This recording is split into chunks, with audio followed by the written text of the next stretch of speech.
that. I do want to talk to you a little bit about the Casino Gauntlet match, because this was an interesting one, because we got something for everybody here. When it's all said and done, Christian Cage gets the win, but we saw Hangman Adam Page, who's had a lot of steam lately. He's in the match. Jeff Jarrett got a monstrous pop from the crowd, and he got to deliver a guitar necklace with his bride Karen Jarrett in tow.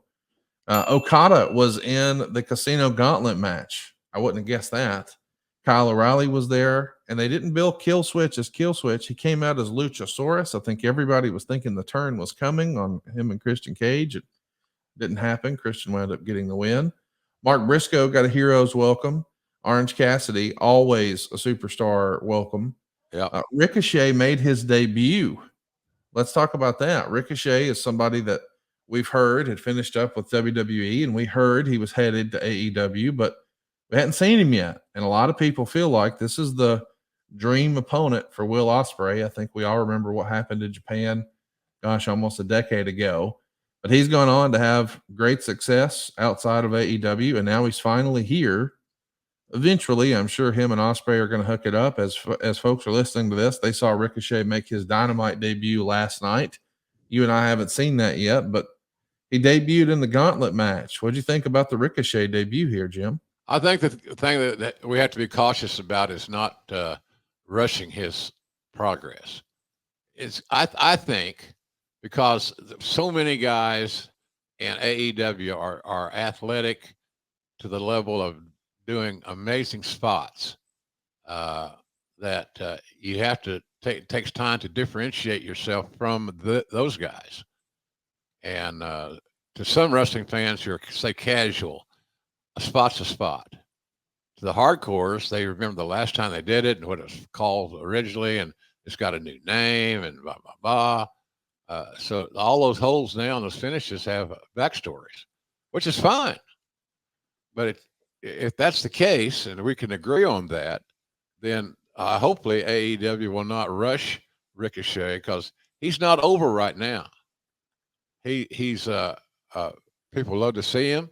He was a surprise, and I said it many times here on the show. Wrestling fans love new, and they love to be surprised. And Ricochet checked both of those boxes at Wembley. But let's let him get over.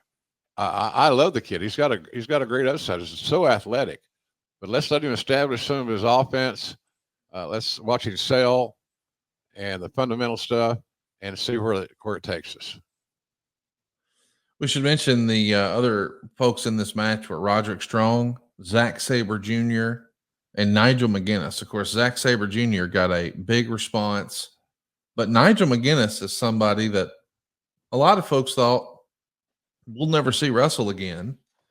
I thought maybe he and Bryan Danielson would be wrestling it All In maybe a year ago. I thought that's probably what they're doing next year. It didn't happen, but we did get to see Nigel walk down that big ramp in Wembley. Had to be a special moment for Nigel. I'm sure you've gotten to know him a little bit through your AEW experience. How excited are you for your pal Nigel to be out there and doing his thing?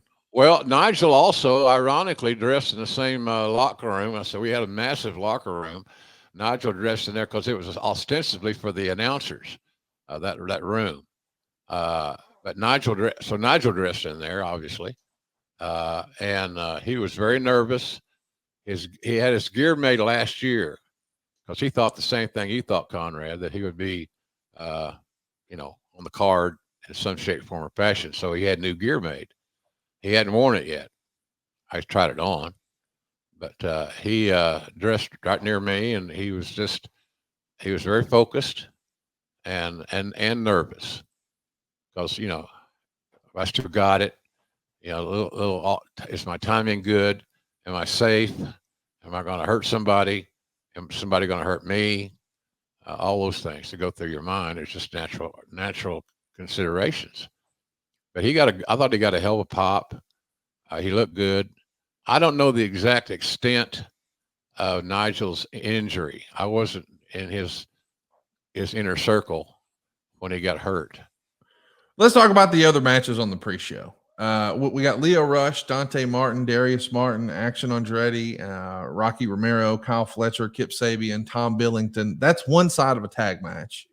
taking on a whole host of others, including Satnam Singh and Anthony Ogogo and Jay Lethal. 16 guys in total here. This feels like almost the WrestleMania equivalent of an Andre the Giant Memorial Battle Royal. We're just looking to get guys on the card and give them a chance to wrestle in front of the big crowd, right? Yeah, exactly. And that happened. That just happened. That just happened. That's good. No, it was overall, Conrad, it was a really good experience. And guys got a chance to, like Nigel, for example. So anyway.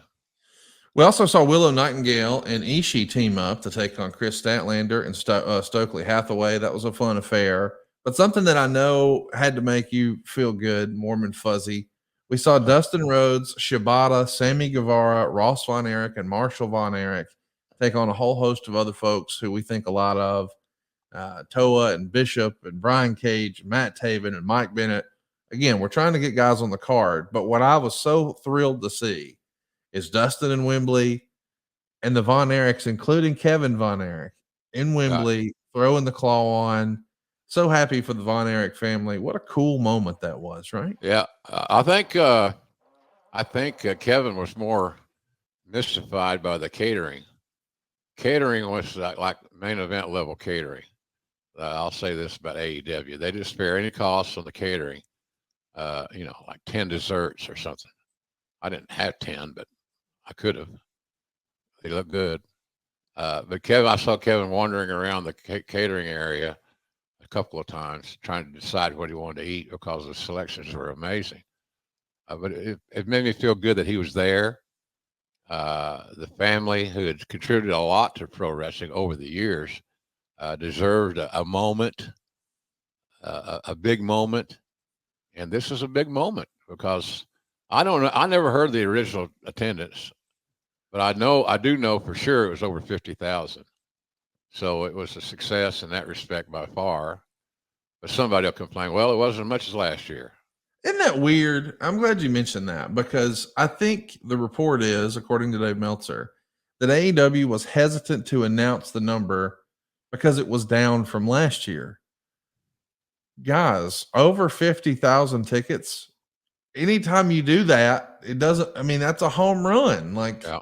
I think the curiosity factor is what sold those other tickets. Like, you and I have done live podcasts and you've done a bunch of spoken word tours over there and book tours and things like that in the UK. And man, one of the first things people would always talk to you about for years and years and years, Jim, is SummerSlam 92. It left an impression because that was their show. Right. There had been a bunch of other SummerSlams, a bunch of WrestleManias, and they watched them all.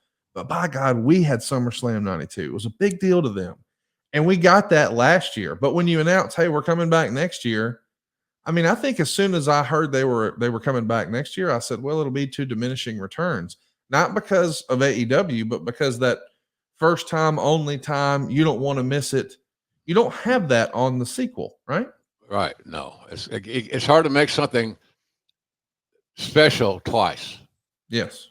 That's what I'm saying. And our audience is certainly to a level now where they want new. They demand it. I don't know who I don't know. Tony pulled all the straws on this, on the surprises. Ricochet was a surprise. Sting was a surprise. Nigel certainly was a surprise. So, anyway. And how about this? It's a little thing, but Tommy Billington, the Dynamite Kid's son in Wembley. I was really excited to see that. I got to admit, and we can edit this out if we need to. Why do you think we've never seen Davey Boy Jr. in AEW? Like, to me, it just feels like a no-brainer. You put him with Tommy, let him walk out with a couple of Bulldogs, and even if it's just for a night, that would have been a fun celebration, right? Oh, yeah. Yeah, I don't know. I've recommended Harry Smith for AEW on more than one occasion.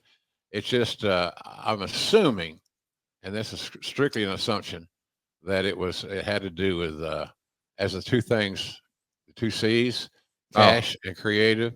I think it probably had as much to do with those two items as anything.